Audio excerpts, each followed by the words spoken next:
سورہ مریم آیت نمبر 51۔ اعوذ باللہ من الشیطان الرجیم، بسم اللہ الرحمن الرحیم۔ واذکر فی الکتاب موسیٰ انہ کان مخلصا وکان رسولا نبیا ونادیناہ من جانب الطور الایمن وقربناہ نجیا ووهبنا له من رحمتنا أخاه هارون نبيا واذكر في الكتاب إسماعيل إنه كان صادق الوعد وكان رسولا نبيا وكان يأمر أهله بالصلاة والزكاة وكان عند ربه مرضيا واذكر في الكتاب إدريس إنه كان صديقا نبيا ورفعناه مكانا عليا أولئك الذين أنعم الله عليهم من النبيين من ذرية آدم وممن حملنا مع نوح ومن ذرية إبراهيم وإسرائيل وممن هدينا واجتبينا إذا تتلى عليهم آيات الرحمن خروا سجدا وبكيا فخلف من بعدهم خلف أضاعوا الصلاة واتبعوا الشهوات فسوف يلقون غيا صدق الله العظيم۔ واذکر فی الکتاب موسیٰ، اور کتاب میں موسیٰ کا تذکرہ کرو۔ انہ کان مخلصا وکان رسولا نبیا، بے شک وہ منتخب شدہ تھا اور نبی اور رسول تھا۔ وَنَادَيْنَاهُ مِنْ جَانِبِ الطُّورِ الْأَيْمَنِ وَقَرَّبْنَاهُ نَجِيًّا، اور ہم نے اسے طور کی ایک بابرکت وادی سے آواز دی اور اس کو سرگوشی کے لیے اور قریب کیا۔ وَوَهَبْنَا لَهُ مِنْ رَحْمَتِنَا أَخَاهُ هَارُونَ نَبِيًّا، اور پھر اپنی رحمت سے ہم نے اسے اس کے بھائی ہارون کو نبی بنا کے اسے دیا۔ وَاذْكُرْ فِي الْكِتَابِ اسماعیل، اور کتاب میں حضرت اسماعیل کا جو تذکرہ ہے وہ بھی کرو۔ إِنَّهُ كَانَ صَادِقَ الْوَعْدِ وَكَانَ رَسُولًا نَبِيًّا، بے شک وہ اپنی قول کا سچا تھا اور ایک رسول اور نبی تھا۔ وَكَانَ يَأْمُرُ أَهْلَهُ بِالصَّلَاةِ وَالزَّكَاةِ وَكَانَ عِندَ رَبِّهِ مَرْضِيًّا، اور وہ اپنے لوگوں کو نماز اور زکوٰۃ کی تلقین کرتا تھا اور اپنے رب کی خواہش کے عین مطابق تھا۔ وَاذْكُرْ فِي الْكِتَابِ إِدْرِيسَ، اور کتاب میں ادریس کا تذکرہ بھی کرو علیہ السلام۔ إِنَّهُ كَانَ صِدِّيقًا نَبِيًّا، بے شک وہ ایک راست باز نبی تھا۔ وَرَفَعْنَاهُ مَكَانًا عَلِيًّا، اور ہم نے اسے بڑا بلند مرتبہ عطا کیا۔ أُولَئِكَ الَّذِينَ أَنْعَمَ اللَّهُ عَلَيْهِمْ مِنَ النَّبِيِّينَ مِنْ ذُرِّيَّةِ آدَمَ، یہ وہ لوگ ہیں کہ جن کے اوپر اللہ کا انعام ہوا انبیاء میں سے، اور یہ آدم کی اولاد ہیں۔ وَمِمَّنْ حَمَلْنَا مَعَ نُوحٍ، اور ان لوگوں کی اولاد ہے کہ جن کو نوح علیہ السلام کے ساتھ کشتی میں سوار کرایا گیا۔ وَمِنْ ذُرِّيَّةِ إِبْرَاهِيمَ وَإِسْرَائِيلَ، اور یہ حضرت ابراہیم اور حضرت اسرائیل کی اولاد میں سے ہیں۔ وَمِمَّنْ هَدَيْنَا وَاجْتَبَيْنَا، اور ان میں سے ہیں کہ جن کو ہم نے رہنمائی، راہ بھی سیدھی دکھائی اور منتخب بھی کیا، برگزیدہ کیا۔ اذا تتلى عليهم آیات الرحمن خروا سجدا وبكيا، جب کہ ان کے سامنے اللہ کی آیات کی تلاوت کی جاتی ہے تو یہ روتے ہوئے سجدے میں گر پڑتے ہیں۔ فخلف من بعدهم خلف اضاعوا الصلاة واتبعوا الشهوات فسوف يلقون غيا، اور اس کے بعد ان کے خلف جانشین ہوئے جنہوں نے نماز کو ضائع کر دیا، اپنی شہوات کے پیچھے پڑ گئے، یہ عنقریب اپنے برے اعمال کا انجام دیکھ لیں گے۔ حضرت ابراہیم علیہ السلام کے تذکرہ کے بعد ان کی اولاد میں حضرت موسیٰ علیہ السلام تھے، اور حضرت ابراہیم کی اولاد میں حضرت موسیٰ علیہ السلام اصل میں چھٹے درجے میں ہے، چھٹی پیڑھی میں ہے، اور یہ ان کے بارے میں، اور یہ صاحب شریعت نبی تھے، یعنی اس دنیا میں جو پہلا قانون مکمل اترا، اور اس سے پہلے اگرچہ شریعت موجود تھی لیکن تھوڑی بہت اخلاقیات تھی، اور وہ حضرت نوح علیہ السلام کو دی گئی، عقائد تھے اور تھوڑی سی اخلاقیات تھی۔ مکمل قانون جو ہے اس دنیا میں پہلی دفعہ حضرت موسیٰ علیہ السلام پہ اترا، اور وہ تورات کی شکل میں تھا، اس کتاب کی شکل میں، تورات کی شکل۔ لیکن یاد رہے کہ یہ تورات اصل جو کتاب ہے لوح محفوظ میں، اس میں سے ہے،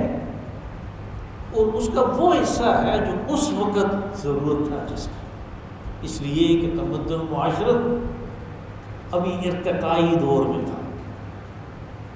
ابھی خیالات اتنے پختہ نہیں ہوئے تھے، ابھی رسل و رسائل نہیں تھے، تو اس وقت کے لحاظ سے، اس جگہ کے لحاظ سے وہ سارا معاملہ کیا گیا۔ وہ ان قوانین کا اطلاق اب نہیں کیا جا سکتا، جبکہ وہ جو اصل کتاب تھی اس میں 20 دفعہ تحریف ہو چکی، بلکہ 300 سال تک ایک دفعہ وہ بالکل ہی غائب رہی۔ آج کل کے زمانے کی طرح تو تھا نہیں کہ بھئی ہارڈ کاپی بھی ہے، سافٹ کاپی بھی ہے، پرنٹ بھی ہے، سب کچھ ہے، ریکارڈ ہے، چپ کے اوپر بھی ہے، ایسے تو تھا نہیں، تو کتاب غائب بھی ہو گئی اصل کتاب۔ حضرت عزیر علیہ السلام نے اپنی کاوش سے، اپنی محنت سے اس کتاب کو دوبارہ مرتب کیا، لیکن ضروری نہیں ہے کہ وہ ساری کر سکے، اور اسی طرح بارہا پھر بھی اس کے ساتھ یہ معاملہ ہوتا رہا، پھر تحریف بھی ہوتی رہی۔ یہاں پہ حضرت موسیٰ علیہ السلام کی اور پھر ان کے بارے میں پہلی صفت یہ آئی کہ وَاذْكُرْ فِي الْكِتَابِ مُوسَىٰ إِنَّهُ كَانَ مُخْلَصًا۔ مخلص کہتے ہیں جس کو منتخب کر دیا گیا ہو کسی خاص کام کے لیے۔ ہمارے ہاں جو مخلص ہوتا ہے اس تھوڑا اور مفہوم ہے، وہ اخلاص سے ہے۔ یہ خلص یخلص ہو یعنی کسی کو علیحدہ نکال لینا، منتخب کر دینا کہ یہ آپ کی ڈیوٹی ہے، یا یہ صفات آپ کو عطا کی جائیں گی۔ تو یہ ایک ایسا لقب ہے جو صرف حضرت موسیٰ علیہ السلام کو دیا گیا۔ بس جب ہم ان کی سیرت پہ غور کرتے ہیں تو ایک ایسی چیز ہے جو صرف حضرت موسیٰ علیہ السلام کے ساتھ ہوئی، انبیاء اور رسولوں میں سے کسی کے ساتھ نہیں ہوئی، اور وہ ہے کہ اللہ نے بغیر فرشتے کے کلام کیا، بغیر فرشتے کے کلام کیا۔ اور وہ چیز پہلے کافی تفصیل سے میں بیان کر چکا ہوں، سورہ نساء میں آیا تھا وَكَلَّمَ اللَّهُ مُوسَىٰ تَكْلِيمًا۔ یہ جو انتخاب ہے یہ حضرت موسیٰ علیہ السلام کا کیا گیا کہ بغیر فرشتے کے کلام ہوگا، اور یہ کلام پہلی دفعہ کہا ہوا وَنَادَيْنَاهُ مِنْ جَانِبِ الطُّورِ الْأَيْمَنِ وَقَرَّبْنَاهُ نَجِيًّا، کہ ہم نے اسے آواز دی وادی طور میں، ایمن کے دو معنی، ایمن مبارک اور برکت والی مقدس کو بھی کہتے ہیں اور ایمن دائیں کو بھی کہتے ہیں۔ یہاں پہ دائیں طرف لینے کا کوئی مفہوم بنتا نہیں، اس لیے کہ ایک تو وہ وادی مقدس تھی جیسے سورہ طٰہٰ میں کہا کہ یا موسیٰ انک بالوادی المقدس طویٰ فاخلع نعلیک انک بالوادی المقدس طویٰ، تو اپنی جوتیاں اتار دے، اس وقت تو وادی مقدس میں ہے، اس کا نام طویٰ ہے۔ تو چونکہ دوسری جگہ یہ مفہوم آ چکا کہ یہ وادی مقدس ہے، اس لیے یہاں بھی ہم ایمن کو مبارک اور مقدس کے معنی میں لیں گے کہ ان کو مقدس وادی کی طرف سے آواز دی گئی وَقَرَّبْنَاهُ نَجِيًّا، اور ہم نے اسے اور اپنے قریب کیا، اس لیے نجیہ تاکہ سرگوشی کر سکیں، اس کے ساتھ راز کی بات کر سکیں۔ اور وہ دیکھیں جس کو اللہ نے کہا راز کی بات وہ کیا تھی، یہاں پہ تو اس کا تذکرہ نہیں، آگے سورۃ طٰہٰ میں بڑی تفصیل سے آئے گا وہ راز کی بات یہ تھی کہ اس وقت کی دنیا کی متمدن ترین حکومت فرعونہ مصر کی تھی، اور وہ اپنے آپ کو رب کہتا تھا، اور پھر کہا کہ اس کو جا کے بولو کہ رب وہی ہے جو اللہ ہے، جس کے تم اوتار بنے پھرتے ہو، اس میں کوئی اوتاریت والی بات نہیں اتاری ہے، میرے علم میں نہیں ہے۔ اب یہ اتنا مشکل کام ہے اس لیے کہ وہ متمدن ترین حکومت تھی،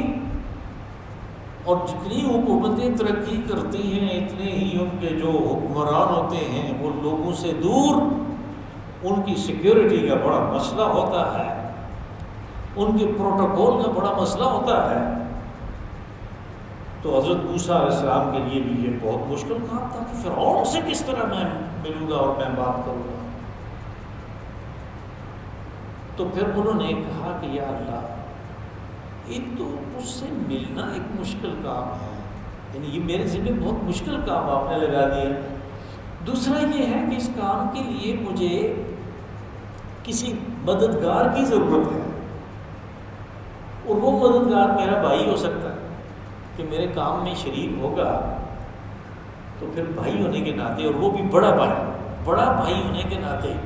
وہ ٹھیک طرح سے میری مدد کر سکے گا، اور پھر بات یہ ہے کہ وہ اپنے معافی ضمیر کو بڑے اچھے طریقے سے بیان کر سکتا ہے، جبکہ میں اتنا اچھا بیان نہیں کر سکتا۔ تو اگلی آیت میں اس کا تذکرہ ہوا کہ ہم نے اس کے بھائی کو وَوَهَبْنَا لَهُ مِن رَحْمَتِنَا أَخَاهُ هَارُونَ نَبِيًّا، کہ اس کا بھائی ہارون اس کی خواہش کے عین مطابق ہم نے اسے نبی بنا کے اسے دے دیا کہ یہ لو۔ اب حضرت موسیٰ علیہ السلام کی بحثت اور آپ کے ذمے جو کام لگایا گیا وہ کتنا مشکل ہے کہ ایک طرف فرعون ہے اور اس کو توحید کی دعوت دینی ہے، اور پھر اس کے دربار میں ہارون ہے، حامان ہے، اور وہاں پہ قارون ہے۔ اب یہ ایسے لوگ ہیں کہ جو سارے کے سارے اللہ کے تو منکر ہیں اور اس کی ربوبیت کے منکر ہیں،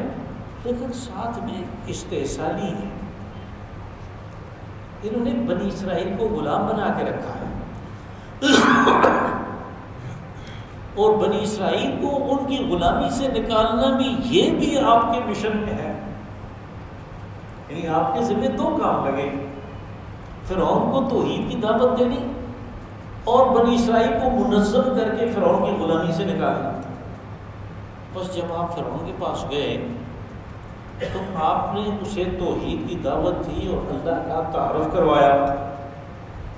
اور مطالبہ ایک ہی رکھا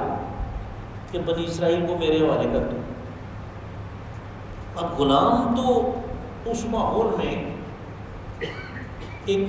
کماڈیٹی تھی، ایک کماڈیٹی کے طور پہ ان کو ہینڈل کیا جاتا تھا کہ یہ ایک پراپرٹی ہے، ایک چیز ہے، جیسے ہماری کوئی ملکیت ہوتی ہے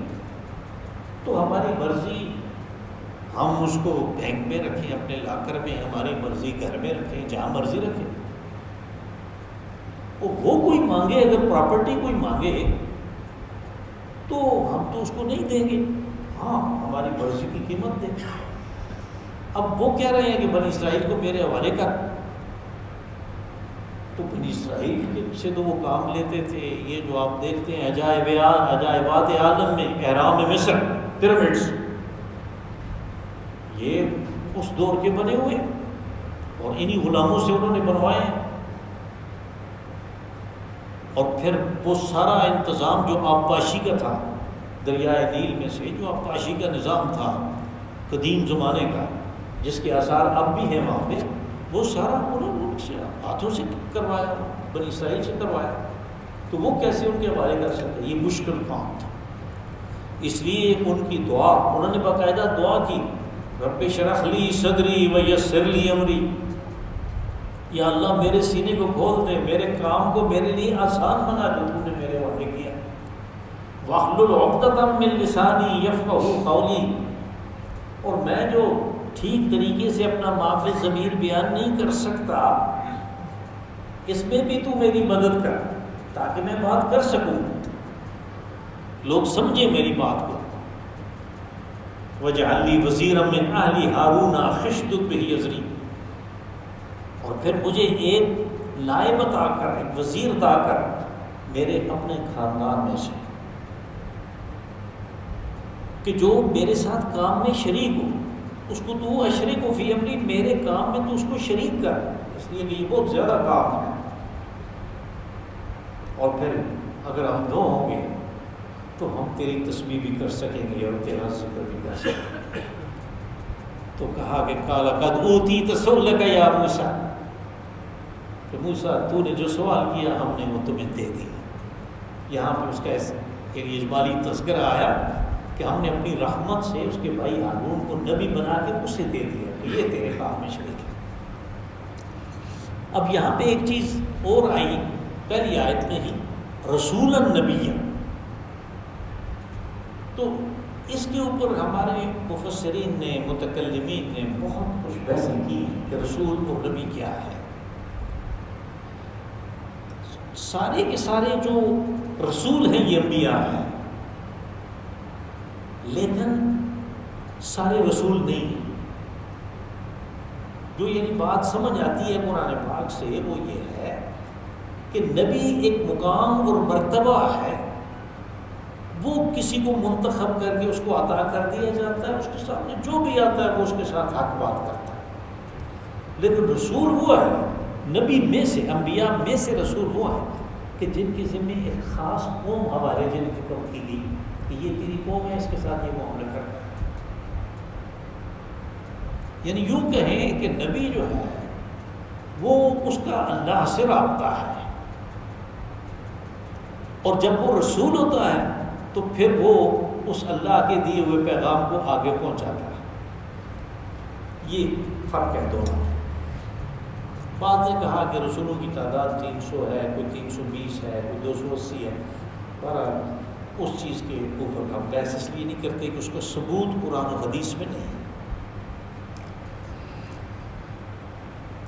وَاذْكُرْ فِي الْكِتَابِ اسماعیل، اب جو حضرت موسیٰ علیہ السلام کا تذکرہ کیا تو یوں سمجھیں کہ حضرت ابراہیم علیہ السلام کی ذریت میں تو اصل میں دو سلسلے نبوت چلتے ہیں، ایک بنی اسماعیل ہے، حضرت اسماعیل علیہ السلام کے بعد، دوسرے بنو اسحاق ہے یعنی بنی اسرائیل۔ تو بنی اسرائیل میں سے موسیٰ علیہ السلام ہے، تو دوسرے بھائی جو ہیں وہ حضرت اسماعیل ہیں، ان کا تذکرہ آ گیا۔ اور پہلے یہ بات میں نے کہی تھی کہ اس سورہ مبارکہ میں اصل خطاب جزیرہ نما عرب کے لوگوں سے ہے۔ یہود و نصارہ اس میں تباً آ گئے، اور اسی لیے ان کا نام پہلے نہیں آیا تھا، جہاں پہ لسٹ تھی پوری وہاں پہ نہیں آیا تھا، یہاں پہ علیحدہ سے تذکرہ آ گیا۔ وَاذْكُرْ فِي الْكِتَابِ اسماعیل کی کتاب میں اسماعیل کا جو تذکرہ ہے اس کو بھی بیان کرو۔ اب ان کی جو صفت آئی، انہ کان صادق الوعد وکان رسولا نبی، کہ یہ اپنے وعدہ میں راست باز تھے، جو بات کہہ دی، جو قول و اقرار ہو گیا اس کے اوپر چلنے والا۔ اب ان کو صادق الوعد جو کہا تو قرآن حکیم سے معلوم ہوتا ہے کہ جب حضرت ابراہیم علیہ السلام نے خواب میں دیکھا کہ میں اسماعیل کو ذبح کر رہا ہوں، تو انہوں نے بیٹے کے سامنے تذکرہ کیا۔ اس تذکرے کو کہتے ہیں استمزاج، یعنی اس سے پوچھنا چاہا کہ یہ تو میں نے دیکھا ہے، اور نبی کی خواب، رسول کی خواب وہ وہی ہے، اور قرآن پاک میں سے کچھ باتیں ایسی ہیں کہ جو رسول اللہ صلی اللہ علیہ وسلم کو اس وحی کی شکل میں دی گئی خواب میں۔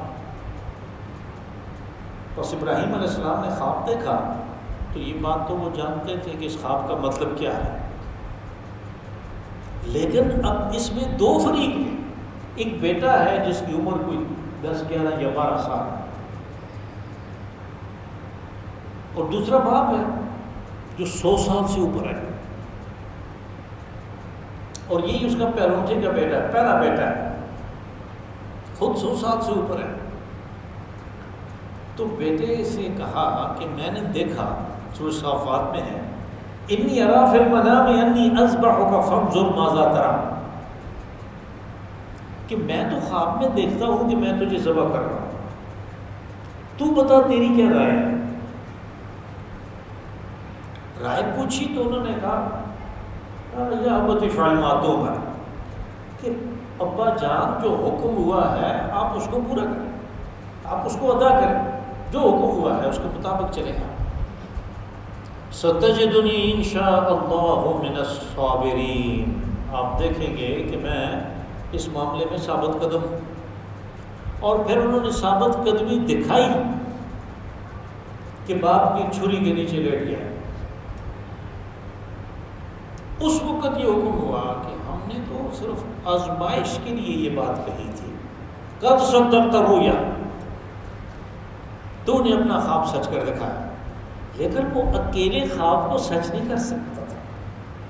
اس کے ساتھ یہ بھی تھی جنہوں نے کہا کہ آپ دیکھیں گے کہ میں ثابت قدم ہوں، میں ثابت قدموں میں سے ہوں، آپ دیکھیں گے۔ تو پھر آپ نے ثابت قدمی دکھائی، یہی وہ صادق الوعد ہے کہ وعدہ کیا ہوا تھا اس کو پورا کیا، صادق الوعد، اور رسول اور نبی تھے۔ وَكَانَ يَأْمُرُ أَهْلَهُ بِالصَّلَاةِ وَالزَّكَاةِ وَكَانَ عِندَ رَبِّهِ مَرْضِيًّا۔ اب یہ ان کی صفات میں بات آئی کہ انہوں نے اپنے لوگوں کو نماز اور زکوٰۃ کا کہا۔ نماز کیا ہے؟ کہ اپنے اللہ سے وہ تعلق استوار کرنا جو اللہ کو پسند ہے۔ نماز اللہ کے لیے، لیکن اس تعلق کی بنیاد ہے کہ جو اللہ کو پسند ہے، اپنی پسند کا تعلق نہیں ہوتا اللہ سے، اپنی شرائط بھی اس میں نہیں ہوتی، اس کی شرائط کے مطابق اس کے پسندیدہ تعلق کو اللہ سے قائم کرنا، اس کے لیے بنیاد نماز ہے، اور ہر دور میں رہی ہے۔ اللہ کے بعد پھر اس کی مخلوق ہے، مخلوق سے تعلق قائم ہوگا کہ جب آپ ان میں سے کسی کی جو ضرورت ہے اس کو پورا کریں گے۔ اور آدمی کی ضرورت کس چیز کی ہے؟ پانی کی ضرورت ہے، اس کو خوراک کی ضرورت ہے، اس کو پوشاک کی ضرورت ہے، اس کو شیلٹر کی ضرورت ہے، راستے کی ضرورت ہے۔ ان میں سے کسی چیز کا انتظام ان لوگوں کے لیے کرنا جن کے پاس یہ نہیں ہے، اور اپنی کمائی سے کرنا، یہ تو مخلوق کے ساتھ تعلق کی بنیاد ہے جو اللہ نے بتائی ہے۔ اور جتنی قومیں ہلاک ہوئیں ان میں سے ایک بھی نماز کی وجہ سے یا حج کی وجہ سے یا عمرے کی کمی سے ان وجہ سے نہیں، مخلوق سے تعلقات کی بنیاد خراب تھی، اس کے نتیجے کے طور پہ ہلاکت اور بربادی ہوئی۔ ہمیشہ عذاب اس وجہ سے آیا۔ تو حضرت اسماعیل علیہ السلام جو کہ دوسرے سلسلہ نبوت کے سرخیل ہیں، بنو اسماعیل کے، اور اس سلسلے میں محمد رسول اللہ صلی اللہ علیہ وسلم نے خاتم الرسل کہا کہ وہ صادق الوعد تھے، اور انہوں نے نماز اور زکوٰۃ کی تلقین کی۔ مذکور فی الکتاب ادریس، یہ حضرت ادریس علیہ السلام کوئی نبی ہے۔ یہود کے جو اسفار ہیں، جو کتابیں ہیں، تورات ہے، جس میں ایک باقاعدہ باب ہے کہ جس میں حضرت آدم علیہ السلام سے شروع ہوتا ہے کام۔ تورات کی 4 ابواب ہیں، یا اس کو کہیں 4 کتابیں ہیں۔ اس میں ایک کتاب ہے سلاطین، ایک ہے تواریخ، یہ اردو ترجموں کی بات کر رہا ہوں۔ تو اس میں کسی جگہ بھی حضرت ادریس علیہ السلام کا نام نہیں ہے۔ جو دیگر اسفار یہود ہیں، جو دوسری کتابیں ہیں، جو مصحف ہیں، صحیفے ہیں، ان میں بھی بالکل نہیں ہے۔ اور رسول اللہ صلی اللہ علیہ وسلم قرآن پاک میں ان کا نام 2 جگہ پہ ہے، صرف نام ہے، یہاں پہ بھی ہے اور یاد رکھیں یہ آیا حضرت اسماعیل علیہ السلام کے ساتھ ہے۔ آگے 17 پارے میں جو سورۃ انبیاء اس میں بھی ہے اور حضرت اسماعیل علیہ السلام کے ساتھ آیا ہے وہاں بس۔ اب کسی جگہ اس کی تفصیل نہیں ہے، اس لیے جو بھی واقعات میں ان کے بارے میں چیز ملتی ہے وہ ساری ظن و تخمین پر مبنی ہے، اس کے لیے کوئی بنیادی علمی چیز موجود نہیں ہے۔ اس لیے ان ظن و تخمین کی باتوں کو یہاں دروس میں بیان کرنا یہ ہمارے اس حساب کتاب سے جو میں نے رکھا ہوا ہے جو ڈومین اس سے باہر ہے۔ بس حضرت ادریس علیہ السلام اللہ کے کوئی نبی ہیں کہ جن کے بارے میں کہا کہ وَرَفَعْنَاهُ مَكَانًا عَلِيًّا کہ ہم نے اسے بلند مرتبہ عطا کی، اور میں نے گزارش کی کہ ان کا نام حضرت اسماعیل علیہ السلام کے ساتھ آیا یہاں پہ بھی اور سورۃ انبیاء میں بھی، اور تیسری کسی جگہ ہے ہی نہیں ہے۔ اس سے یہ اندازہ ہوتا ہے کہ جو حضرت اسماعیل علیہ السلام کی قربانی تھی جس کے نتیجے کے طور پہ انہیں صادق الوعد کہا گیا، اسی طرح کی کوئی مشکل ان کے ساتھ کوئی آزمائش بھی پیش آئی ہوگی کہ ان کے ساتھ ان کا نام آتا ہے۔ انہ کان صدیقا نبیا، اب ان کے لیے لفظ صدیق استعمال ہوا جو حضرت ابراہیم علیہ السلام کے لیے، یعنی راست باز، اور اس کے جو مضمرات ہیں وہ اس واقعہ میں یعنی راست بازی کیا چیز ہے اس کے مضمرات میں نے وہاں پہ بیان کیے تھے۔ اولئک الذین انعم اللہ علیہم من النبیین من ذریۃ آدم، کہا یہ وہ لوگ ہیں کہ جن کے اوپر ہمارا انعام ہوا، ہم نے ان کے اوپر انعام کیا، اور یہ انبیاء میں سے حضرت آدم علیہ السلام کی اولاد میں سے۔ اب دیکھیں کہ جب ہم کہتے ہیں اہدنا الصراط المستقیم صراط الذین انعمت علیہم، ہمیں سیدھی راہ دکھا، ہماری رہنمائی کر سیدھی راہ کی طرف، اس راہ کی طرف کہ جو لوگوں کی تھی جن پہ تیرا انعام ہوا۔ اب ہمیں وہاں پہ پتہ نہیں چلتا کہ انعام کس پہ ہوا، یہاں آتے ہیں تو پتہ چلتا ہے کہ ان پہ انعام ہوا، ہم نے ان کی راہ مانگی تھی، اس لیے کہ اس نے بتا دیا کہ ان کے اوپر میں نے انعام کیا، یعنی جن کا تذکرہ آیا انبیاء میں سے، یہ آدم کی اولاد ہے۔ خاص طور پہ تذکرہ آدم کی اولاد کہنے کا اس لیے ہے کہ یہ انبیاء اور رسول اگر اتنے برگزیدہ تھے تو یہ کوئی مافوق الفطرت ہستیاں نہیں تھے، بلکہ تم انسانوں میں سے تھے، تو انہوں نے ایسے کام کیے، اللہ کی توحید کا پرچار کیا اور توحید کے اوپر کاربند رہے اور ڈٹے رہے، تو یہ مقام انہیں ملا، ان کے اوپر اللہ کا انعام ہوا۔ تم بھی یہ چاہتے ہو تو پھر وہ طریقہ اختیار کرنا پڑے گا۔ کہا یہ آدم کی اولاد ہے اور ان لوگوں کی اولاد ہیں جو حضرت نوح علیہ السلام کے ساتھ کشتی میں سوار تھے، اس لیے کہ باقی تو سب غرق ہو گئے، تو کشتی میں جو سوار تھے ان کی اولاد۔ اور پھر ہمارے مورخین یہ کہتے ہیں کہ کشتی میں سوار تو 70 سے اوپر آدمی تھے، جن میں مرد بھی تھے عورتیں بھی تھیں، 70 سے اوپر تھے، لیکن یہ جو دنیا میں آبادی ہے یہ ساری کی ساری حضرت نوح علیہ السلام کے 3 بیٹوں حام، سام اور یافس، یہ ان کی اولاد ہے۔ یہاں پہ اس کا آیا کہ یہ ان لوگوں میں سے ہیں، یعنی یہ بھی انہی قسم کے انسان ہیں۔ وَمِن ذُرِّيَّةِ إِبْرَاهِيمَ وَإِسْرَائِيلَ، اور پھر یہ حضرت ابراہیم علیہ السلام اور حضرت اسماعیل کی ذریت سے ہیں، ان کی اولاد ہیں۔ وَمِمَّنْ هَدَيْنَا وَاجْتَبَيْنَا، اور یہ بیانیہ کے طور پہ آ گیا کہ یہ وہ لوگ ہیں کہ جن کو ہم نے ہدایت دی،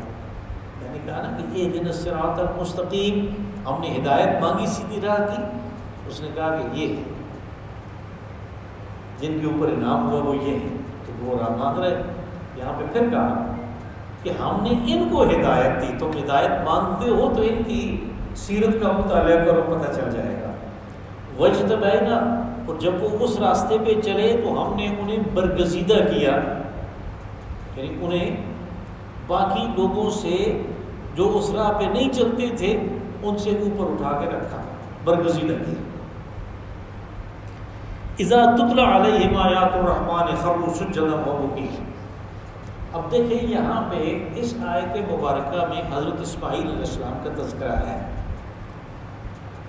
من ذریت ابراہیم و اسماعیل، حضرت اسحاق کا اور حضرت یعقوب کا اور حضرت موسیٰ کا اس میں تذکرہ نہیں ہے۔ اس کی وجہ یہ ہے کہ جیسے میں نے گزارش کی کہ اصل خطاب مشرکین عرب سے ہے، وہ حضرت اسماعیل کی اولاد ہیں، اور ان مشرکین عرب کو یعنی شیشہ دکھایا جا رہا ہے کہ اپنے منہ کی کالک کو دیکھو کہ قرآن پاک کے ساتھ تم کیا کرتے ہو۔ اور اللہ کی آیات جب ان لوگوں کو پڑھ کے سنائی جاتی تھی تو وہ کیا کرتے تھے؟ خروا سجدا وبکیا، جب وہ سنتے تھے تو وہ روتے ہوئے سجدے میں گر پڑتے تھے۔ اور تم کیا کرتے ہو؟ آگے قرآن پاک نے بیان کیا کہ وقال الذین کفروا لا تسمعوا لهذا القرآن والغوا فیہ لعلکم تغلبون، کہ کفار نے یہ کہا کہ مت سنو، یہ جو سناتے ہیں اللہ کی کتاب کہہ کے مت سنو، اور دوسرے بھی کسی کو مت سننے دو کہ تم بیچ میں شور مچانا شروع کرو۔ والغوا فیہ، اتنا شور و غوغا کرو کہ کوئی دوسرا سننا چاہے تو وہ نہ سن سکے کہ یہ کیا کلام ہے۔ ان کو یہ جو ان کی کرتوت تھی، یعنی جس کی وجہ سے ان کے منہ کالے ہوئے، ان کے سامنے یہ شیشہ رکھا کہ یہ ہیں تمہارے اسلاف۔ ان کا کیا تھا کہ وہ سنتے ہی روتے ہوئے گر پڑتے تھے اللہ کے حضور سجدے میں، اور تم یہ کرتوت کرتے تھے۔ فخلف من بعدهم خلف اضاعوا الصلاة واتبعوا الشهوات، کہا ان کی اولاد ہی ہے تم، یہ یعنی مشرکین عرب انہیں کی اولاد ہے، لیکن یہ ان کی جانشین، ان کے بعد آنے والے اخلاف خلف۔ اب یہ اردو زبان میں ہم ایک علیحدہ لفظ استعمال کرتے ہیں، اس کہتے ہیں ناخلف، یعنی جو برا جانشین۔ عربی زبان میں اگر لام ساکن ہو خلف، تو یہ ناخلف اردو کے ناخلف کے معنی میں یعنی برے جانشین کے معنی میں لیا جاتا ہے، یہ لام ساکن ہے۔ لیکن جب اچھے جانشین کی بات ہو تو وہ خلف ہوتا ہے، اس میں لام متحرک ہوتا ہے، اس کے اوپر زبر ہوتی ہے۔ کہا کہ اس کے بعد ان کے جانشین ہوئے جو ناخلف تھے، خلف اضاعوا الصلاة واتبعوا الشهوات، انہوں نے نمازوں کو، یعنی جو حضرت اسماعیل علیہ السلام نے اصل تلقین کی تھی نماز اور زکوٰۃ کی، نمازوں کو تو انہوں نے ضائع کر دیا۔ اب کرتے کرتے جب ان لوگوں تک وہ سلسلہ پہنچا نماز کا، تو مشرکین عرب یہ طواف کے لیے آتے تھے اور سیٹیاں بجاتے تھے اور تالیاں پیٹتے تھے،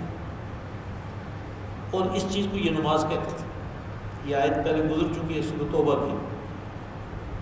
وما كان صلاتهم عند البيت الا مقام وتصديع، کہ یہ مسجد حرام میں آ کے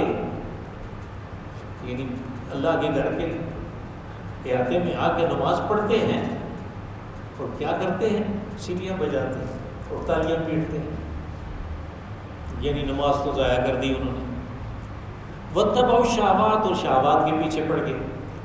اب حضرت اسماعیل علیہ السلام نے تو نماز اور زکوٰۃ کی بات کی تھی، یہاں پہ زکوٰۃ کا تذکرہ نہیں، یہاں پہ یہ ہے کہ شہوات یعنی خواہش کے پیچھے پڑ گئے۔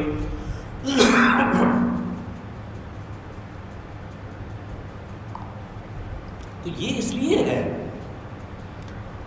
کہ آدمی جب اپنی خواہش کو پورا کرنا چاہتا ہے، جو بھی خواہش دل میں پیدا ہو گئی، تو اس کے لیے اسے جو فنڈز چاہیے وہ تو ہر طرف سے اکٹھے کرے گا،